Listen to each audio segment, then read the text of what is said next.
eloquently put on the table by His Excellency the Governor. So I recognize all of you distinguished Nigerians on the high table, all labor leaders, all invitees, and especially let me also recognize the gentlemen of the press. Let me say that I'm delighted to be here to be part of this. I must confess this is my first visit to this very beautiful institute.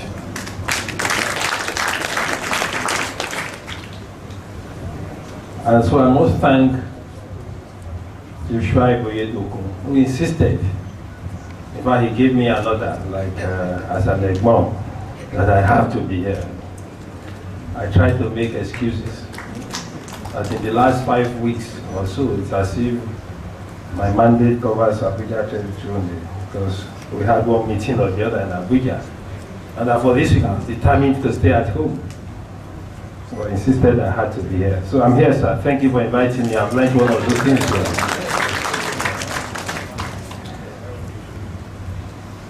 Let me also say, but I don't know, I guess Joshua invited me because I'm Labour Party governor. And I'm proud to be, comrade, I'm proud to be governor of the Labour Party. It is obvious and everybody knows that I don't exactly have labor activism background. I'm not Adam Zoshomole. I'm not Comrade Umar. But I can assure you, especially for those who are major stakeholders in labor movement in Nigeria, that we are carrying that flag high and aloft. We are representing labor. Conceptually, and internationally, Labour Party always belongs to the ideological left, even in spite of the fact that you can hardly discern any ideological character in Nigerian political party. But some of us still believe that there are still tendencies that you can discern. PDP. There are many conservative elements there, but there are also progressive elements in PDP. The Fatah is progressive, you can see that.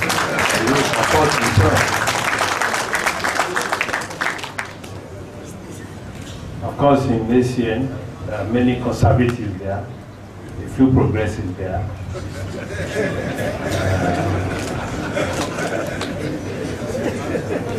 The only party that scores 100% in terms of progressivism in Nigeria today is Labour Party.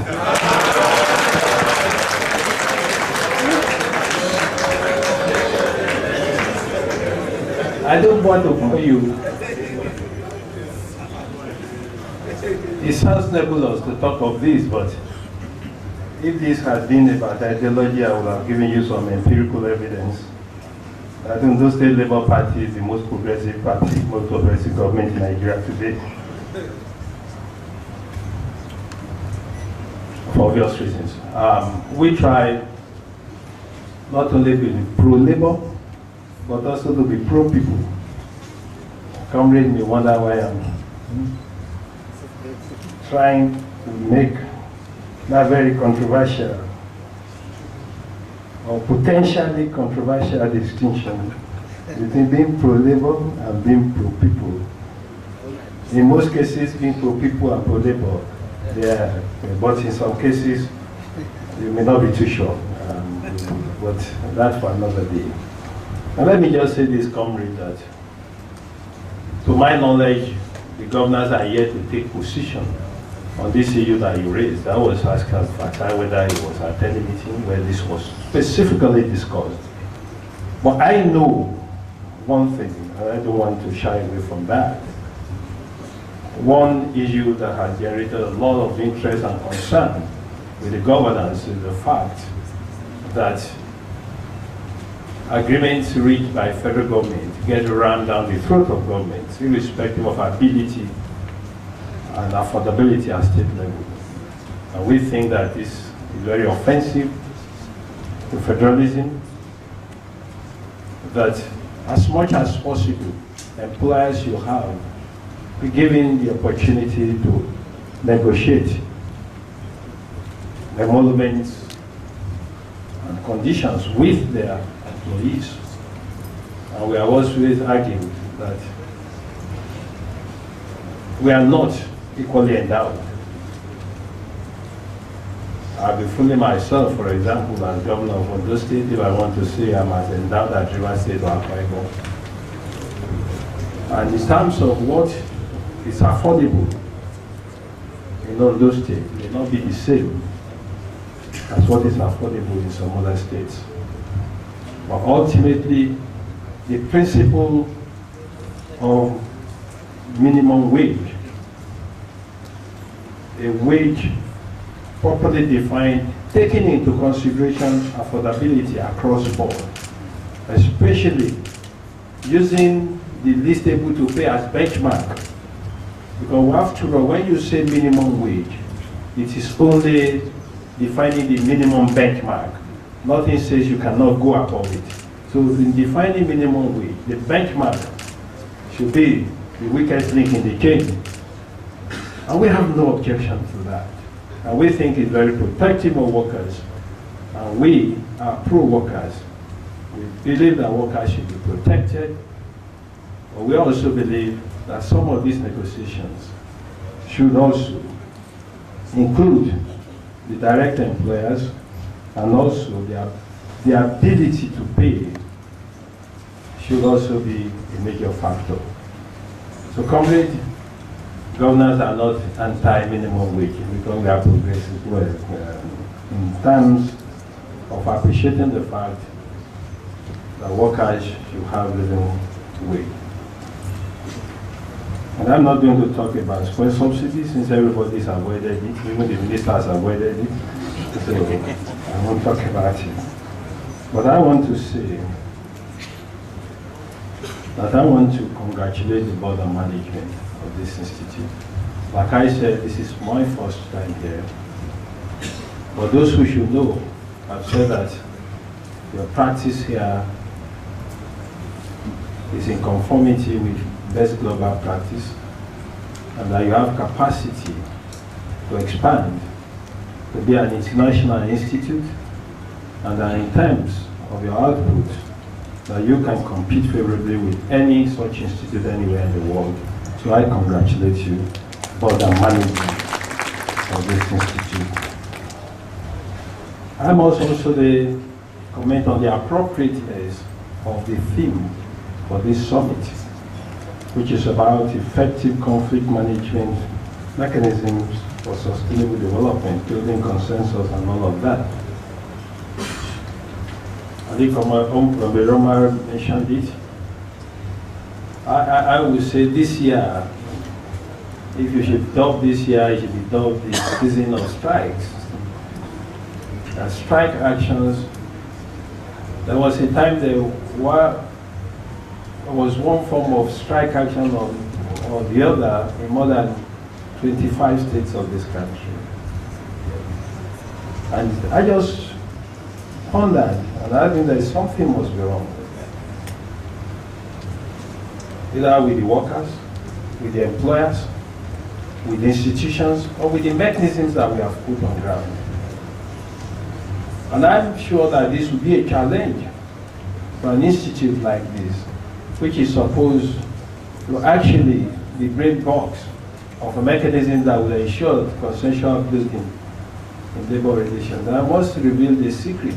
I was bothered, and that was why I kept sending my workers to this institute.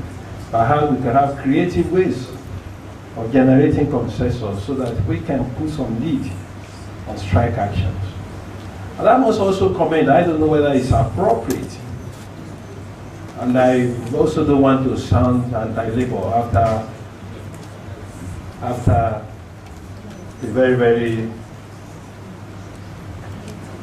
dubbing myself and my government as the most progressive in Nigeria. But let me just say that, again, I must confess that I'm neither a professional in this and an expert in this, but I just believe that I was just wondering whether it's possible to have a uniform structure wage structure in Nigeria, which can still give some special consideration for special professions. What I mean is this. You have the enhanced health workers, right? You have the JUSU, the judicial workers. You have the ASU. At the end of the day, and if you look at it, you may find out that there could have been distortion in all of this. Depending on which of the unions, which of the union is more vibrant, which of the union has better negotiating skills. You could get away with better deal than others, and some of this may not be directly related to productivity or perceived relative need of society for these particular outcomes. I don't know if I'm making the point. The other point that bothers my mind, and if I don't say it here, I don't know wherever how I should say it. I also think that labor, I know that the International Labour Organization has defined what they call essential services over the years, based on petitions of the I think there's a committee of ILO known as the Freedom of Association Committee. And I understand that in the last 55 years they have taken 2,500 complaints relating to freedom of association. And from one of their publications, they have listed what can be considered as essential services, like hospital sector, electricity services, water supply services, telephone services, the police and the armed forces, the firefighting services, public and prison services, provision of food to pupils of school age, and air traffic control. And I was just wondering, because many times I agonized over the fact that health workers will go on strike, and the hospitals will just be locked.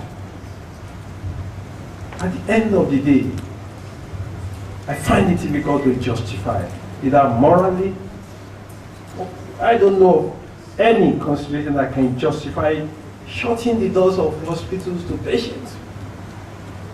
But at the end of the day, when these issues get resolved, those who have been irretrievably damaged by that action invariably are people at the lower rung of the ladder.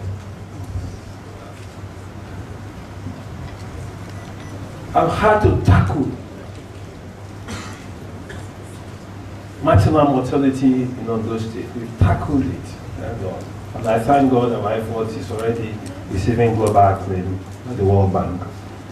It's already a benchmark for Africa, safe motherhood. But when we put in so much effort, I always live in the nightmare of strike action, especially by health workers. I just find it difficult that we organize our society in such a way that we get to a situation where you just shut the doors of hospital against a woman that is in emergency, that is in labor.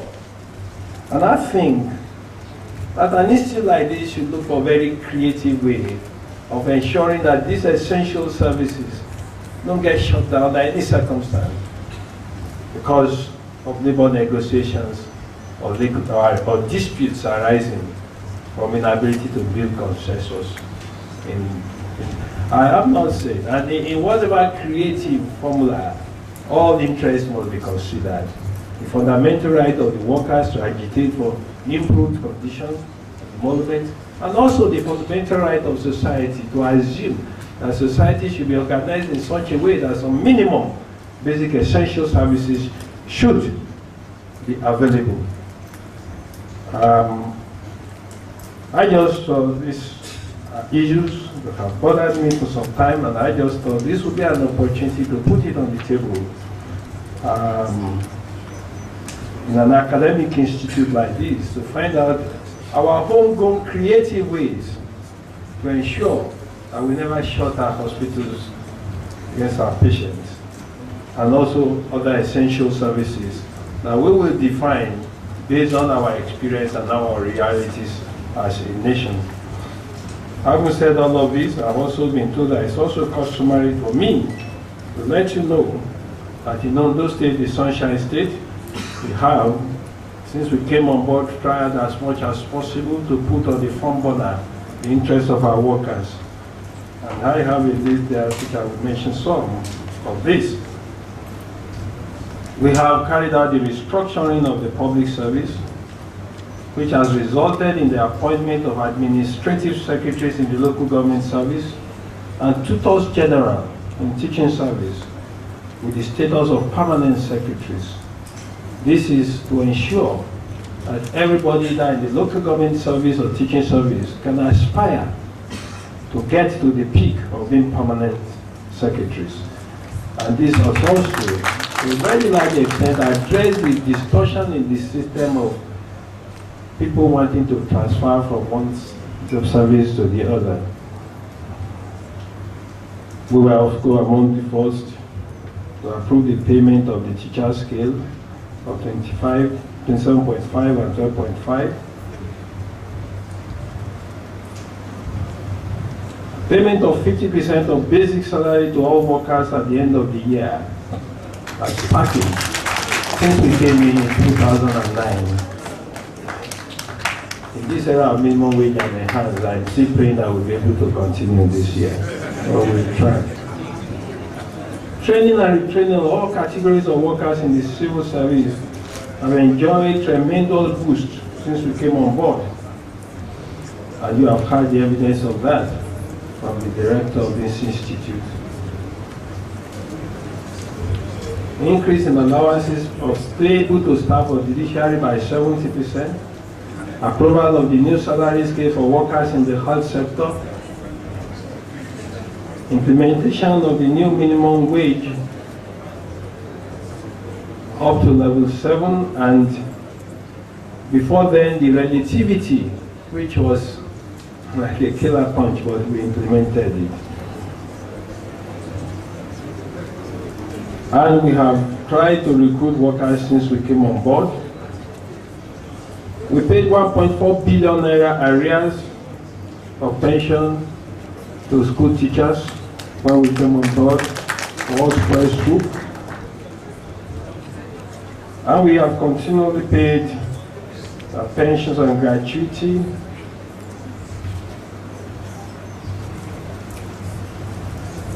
And of course, the ASU negotiated wage for university, and university paid the ASU negotiated wage 100%. And we are also trying to ensure that we continue to provide a conducive environment for our workers in Ondo State. Beyond all of this, all our social services that we have put in place, like our free health program, free education program, creating new generation of jobs. And I was listening to Abdul Fatai when he was mentioning the fact that our greatest challenge is to get our youth engaged. And I have always said it, that is our greatest challenge.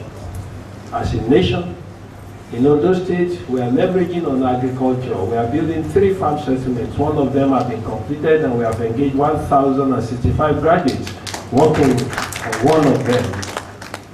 And we hope to use agriculture, the tool of agriculture, ICT, renewable energy, to keep providing more jobs for our youth, because we know that unemployment is no longer an economic issue in Nigeria, it's a security issue.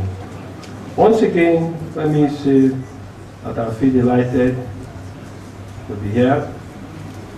I thank you for the honor of inviting me to be the chairman of this summit. I want to congratulate all the awardees today. All that is left for me is once again to thank this institute and state categorically that it is my pleasure. But before I declare it open, I must also, and I think that is assumed, that I bring you felicitations and greetings from Ondo State, the Sunshine State, the place of pride. It is now my pleasure to declare this summit open to the glory of God Almighty and the service of our people.